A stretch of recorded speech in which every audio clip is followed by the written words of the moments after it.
এই বাজেটের যে অর্থটি বরাদ্দ হবে প্রত্যেকটি পয়সা যেন জনগণের কাজে ব্যবহৃত হয়, শুধুমাত্র সংখ্যা ভিত্তিক নয়, নাম সর্বস্ব সংখ্যা নির্ভর, পরিসংখ্যান নির্ভর, গাল সর্বস্ব কোনো বাজেট আর দেখতে চাই না। আমাদের এই বাজেট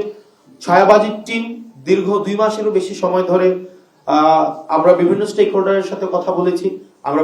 ব্যবসায়িক সমিতি, বিভিন্ন ব্যবসায়িক সমিতির সাথেও যেভাবে আমাদের কথা হয়েছে, একই সাথে সাথে আমাদের ভোক্তা পর্যায়ে আমাদের কথা হয়েছে,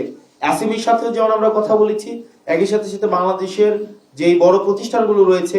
ব্যাংক, বিজিএমইএ, বিকেএমইএ, এফবিসিসিআই, আমাদের যত ব্যবসায়িক প্রতিষ্ঠানগুলোর স্টেক হোল্ডার রয়েছে, আমরা তাদের সাথে আলাপ করার চেষ্টা করেছি, সুদীজনদের সাথে আলাপ করার চেষ্টা করেছি, পলিসি মেকার যারা আছে তাদের সাথে আলাপ করার চেষ্টা করেছি। প্রত্যেকটা স্টেক হোল্ডারের সাথে আলাপ আলোচনা করে, অর্থনীতিবিদদের সাথে আলোচনা করে, ব্যবসায়ীদের সাথে আলোচনা করে, ভোক্তা পর্যায়ের সাথে আলোচনা করে এবং সার্ভিস প্রডিউসার এবং সার্ভিস কনজিউমার, আমাদের এই 2 পর্যায়ের সাথে আলোচনা করে কেমন একটি বাজেট হওয়া উচিত, সেই জায়গা থেকে আমাদের ছায়া বাজেটটি এখন আমাদের ছায়া বাজেট টিম থেকে উপস্থাপন করা হবে। কি বুঝলেন ভাই? অনলি যেটাই চাই।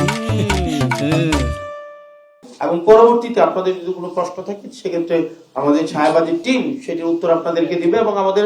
এই টেবিলে দুই পাশে আপনারা দেখবেন স্ক্যান করে আপনারা বাজেটটি আপনারা জানতে পারবেন। এবং আমাদের এনসিপি আমরা যে অঙ্গীকার দিয়েছি, আমরা একটি সমতা ভিত্তিক অর্থনীতি আমরা নিশ্চিত করব যেটি হবে বৈষম্যহীন, একই সাথে সাথে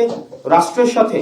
জনগণের যে একটি অঙ্গীকারের সম্পর্ক, সেই অঙ্গীকারের সম্পর্কটি আমরা নিশ্চিত করব এবং দায় ও দরদের ভিত্তিতে, যেখানে শুধুমাত্র আমরা ভোক্তাদের স্বার্থ যেমন আমরা সংরক্ষণ করার আমরা অঙ্গীকার করছি, একই সাথে সাথে যারা উৎপাদক রয়েছে তাদের স্বার্থ আমরা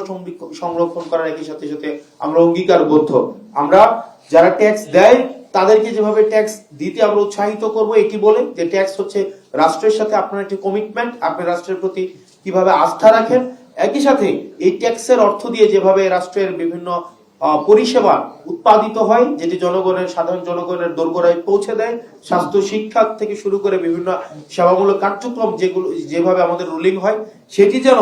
জনগণ বান্ধব হয়, জনগণের জন্য হয়, সেটিকেও আমরা নজরদারিতে রাখবো, যেন এই বাজেটের যে অর্থটি বরাদ্দ হবে প্রত্যেকটি পয়সা যেন জনগণের কাজে ব্যবহৃত হয়, শুধুমাত্র সংখ্যা ভিত্তিক নয়, নাম সর্বস্ব সংখ্যা নির্ভর, পরিসংখ্যান নির্ভর, গাল সর্বস্ব কোনো বাজেট আর দেখতে চাই না। যে বাজেটটি প্রকাশিত হবে সেই বাজেটটির প্রত্যেকটি অর্থ যেন সেখানে সুফল জনগণের কাছে পৌঁছায়, সেই ধরনের যে বাজেট উপস্থাপন করবে আমাদের ছায়া বাজেট কমিটি।